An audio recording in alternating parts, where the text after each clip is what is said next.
Hi people, in this video we're going to keep going with the backward solving. Last time we saw the backward solving for the IK and FK and for the hands, and just few adjustments, and this will make it work for the arm modules, and then we're going to go through the leg modules as well as the foot. So because of that, as usual, I edited the animation, this time involving both sides and foot as well. So slowly what we've been doing so far is that bit by bit, I started by animating just the arm and inverting the arm IK, FK. Then I started animating the hand and we inverted that as well.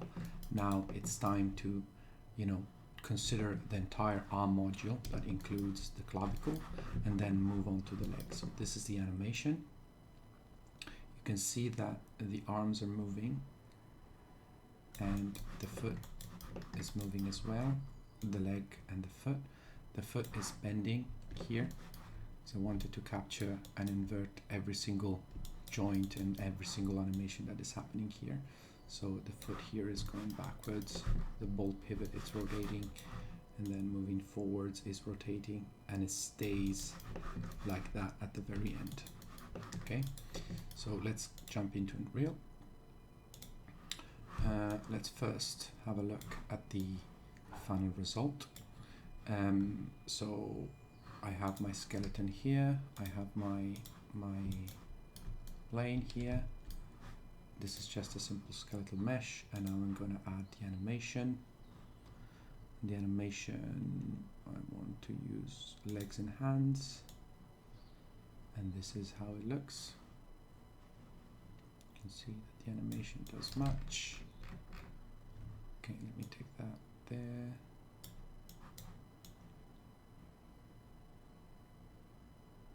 It stops there. Okay. Roughly around frame 40. There. Yeah. Okay. Let's go back to frame 0 and let's have a look by doing bake to control rig. Again, I don't want to reduce any keys. The clip has been disabled, and now I have my rig. It's not this one, as usual I picked the wrong one. And now the rig is animated. You can see that the full animation is coming through, as well as the inversion of the IK foot, and it stops there. When it stops there, the final position of the foot is preserved. One thing that I always check is that this needs to work both in IK and FK. And let's try to see what happens if the first few frames I basically set at the very beginning for the leg to be in FK. So one leg is now in FK, and when I move around, the animation is still there, and then it seamlessly swap into IK. You can see there, here we are in IK, and then if I step back a couple of frames, one frame, boom, the animation, it's in FK. So both IK and FK have been inverted, and because we implemented the seamless switch in the leg, everything it's working. The same goes for the arms, but we saw that already. So let's have a look how this is done. Let's jump into the arms first, simply because it's simpler. So last time here, we only had IK, FK. In the backward solve, I only connected the IK, FK module and the hands solver in backward mode. Well, if I want to invert the arm, you can see that in the arm module, because we are using the solver IK, FK and the solver hand, these two nodes were the ones that I attached into the graph backward solve. Well, I've implemented the backward solve check directly into the arm module. So in the arm module, I'm checking if I'm in backward solve, I run the same two nodes, right? So it's the same as having them here. But now the module arm has the backward solve turned on. And now these two nodes are running in backward mode if I'm in backward solve. You can see here true. And then because of that, everything should still be, the same, work the same. The only additional thing that I'm doing, and it's very simple, I am having, let me show the bones here. I'm basically, because this clavicle is directly connected to this bone, well, in the backward solve, it's going to be the opposite. It's the bone that drives this control. Okay. So this is pretty much the arm module, and we haven't seen an animation of the clavicle there yet, and there is a reason, because I want to try to blend between this animation I've made and a real mocap, and I'll show you that in a minute. So for the module of the leg, you can see that I have implemented a very, backward solve, a very similar thing. So, and this is the interesting bit. Because the leg module, it's using the IK-FK solver as well. Well, on that note, to invert the entire of the leg, the leg, I didn't have to do anything. I only had to take the solver IK-FK and turn on the backwards mode. And then the additional steps here are simply if we are doing extra stuff for the foot. Okay, so we're going to check this. Before jumping on that, I want to point out something I've said before, and it has to do with the IK seamless switching. So let's have a look. So this is just a recap of the leg module, nothing else. I move the leg module up, and then I rotate this guy a bit, and then I rotate this guy a bit, and I rotate this guy a bit as well. And then all of this functionality here, the preservation of the movement in IK and switching to FK, is something we touched upon when we were discussing the module of the leg. And this is just a recap. So if I select the leg IK-FK switch, I can switch seamlessly into FK, preserving the position. In FK I can keep going, changing, for example, that, and then I switch back to IK, and you can see that the position is preserved. So all of that, it's part of the, the stuff that we were doing when it comes to, the leg module. So in the backward solve, the only thing I have to do is saying the solver IK-FK, it's in backward mode.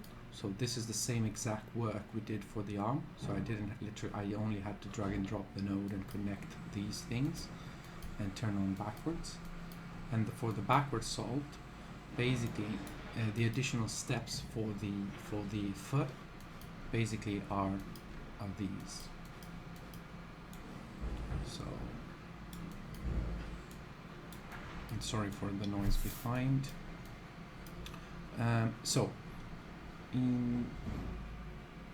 We are taking basically the foot IK control, which happens to be this one. We want this to be driven by the ankle bone. So this is the ankle bone. We're not directly getting the transform and connecting the transform, because the IK control is not aligned to the bone. As we remember from the leg module, the IK is oriented like the world to give us nice and clean values. So I'm simply projecting new parent, calculating the matrix as if this was a parent constraint. So we take the foot IK control will be our driver. And the ankle bone will be the driver.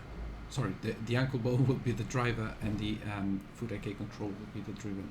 Once we computed this transform, we take the transform and we set it directly to the foot IK control. Okay. So, and that's basically what this does. It's simply saying this cube should rotate the same way this joint rotate, but preserving the offset. Lastly, what I do is that this ball bone, this ball bone here, I get the transform of it, and I'm rotating the metacarpal control.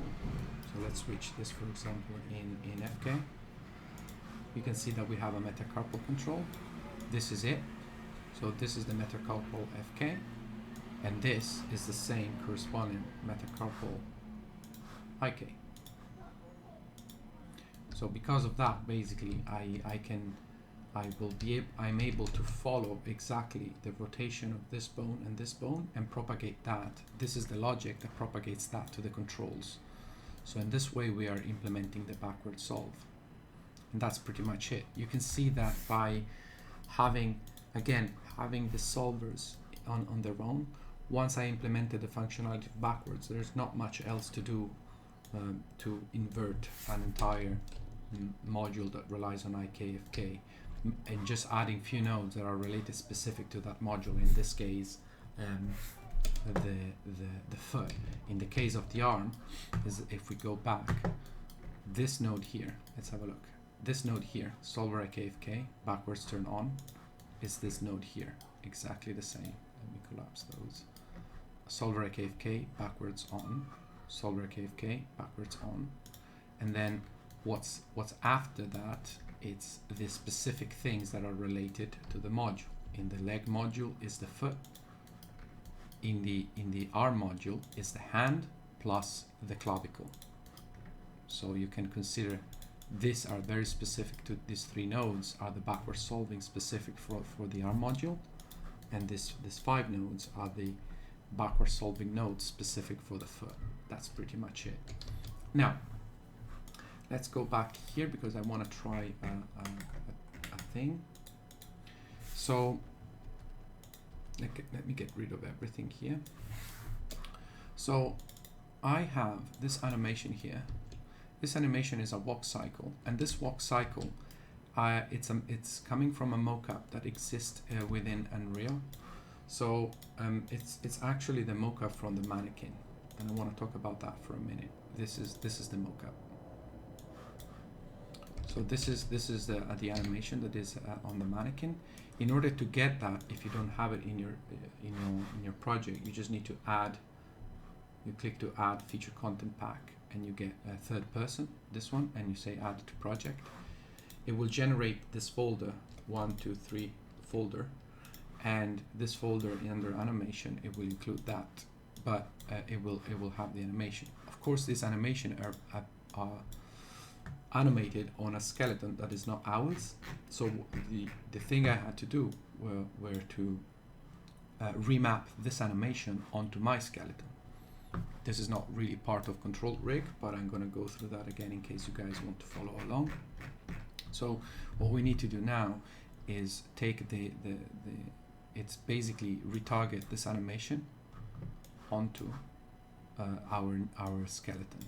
So in order to do that, open the animation you want, jump into the skeleton for it, which is this new symbol here, open retarget manager for the mannequin. What you want to do is add new. If you don't have this two fields populated, you want to select the male in this case, so it will appear here. Then what you want to do is go here and type humanoid, and this will auto-populate root with root. Now you can see here it's a this field here is 1-to-1, and the reason is these names here are coming from the select rig humanoid, and these are the bones you want to retarget. In this case, the bones match in terms of naming match 1-to-1 because this is both of these things are coming from Epic. So this is the Epic skeleton plus the Epic humanoid rig. So this is like that. So keep it like that and save the asset. And then you want to do a similar thing in our skeleton.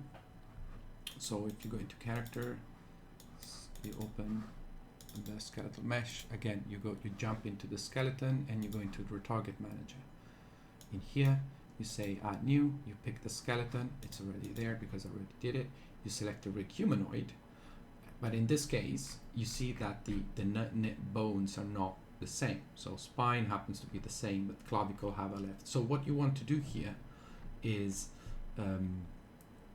match what you think is the spine 1 of the skeleton to the spine 1 of the humanoid rig, and go and so on and so on. So in here what you see is that I remapped, for example, the lower arm to my elbow, the clavicle to the clavicle, the thigh to the hip, show advanced, and then I remapped all the fingers as well. Okay, so I don't have to do this anytime, every time. And the reason is, once I'm done once, I saved the asset, so as a bone mapping asset.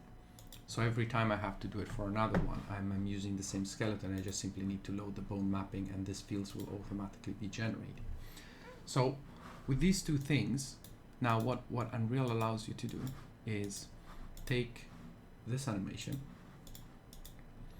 right click on it, and say retarget anim asset.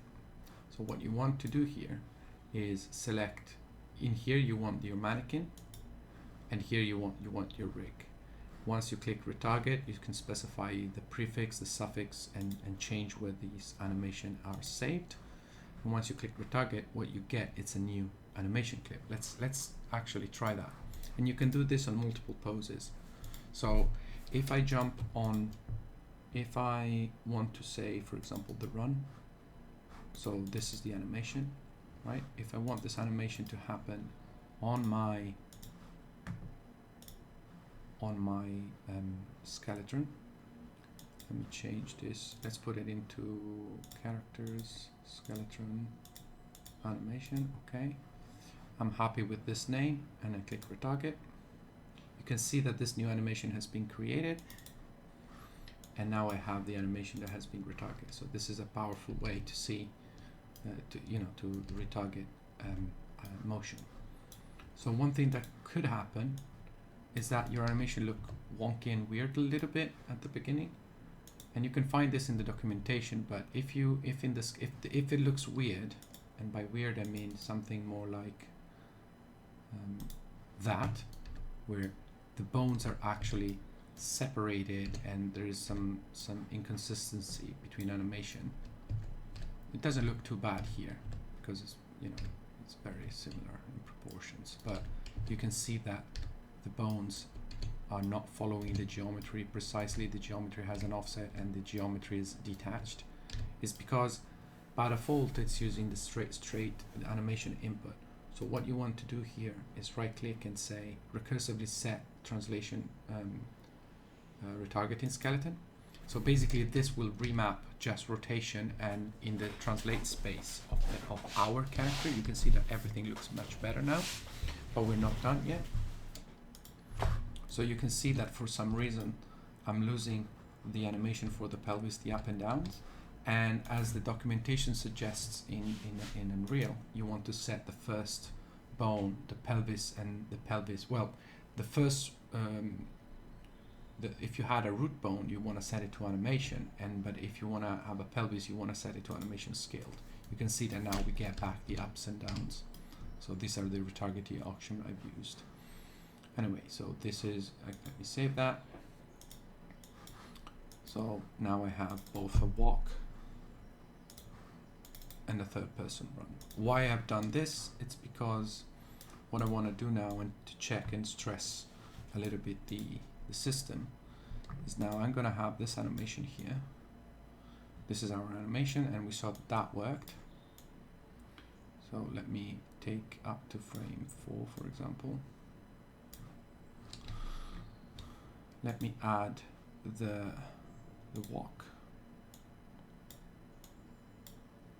Hello? Can I move it, please? Apparently I cannot move it. Can I get...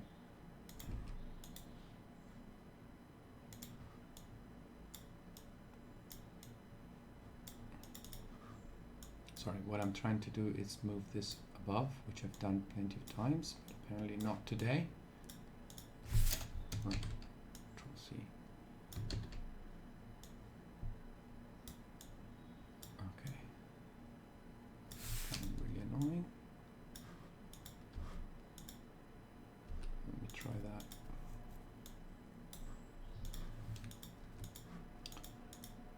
And then we take the walk.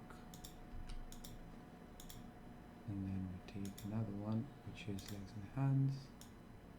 There we go. This is what I was trying to do. No idea why it wasn't working before. Anyway, so we have, I want to flip those basically. First to have this one.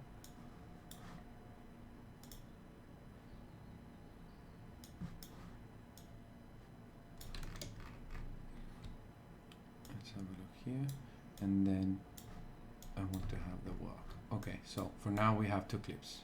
Sorry, it took longer. I don't know why that wasn't working. So I have my first animation and then the third person walk. But what I want to do is basically have some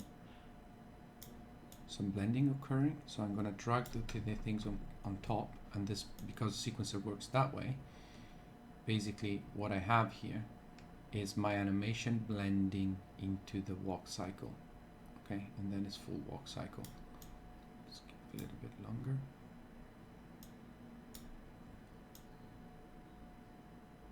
Yeah, something like that. Let's see how it looks. So now what I can do is again go here, bake to control rig, and this animation is 2 basically animation clips blended together. Now we can see that it's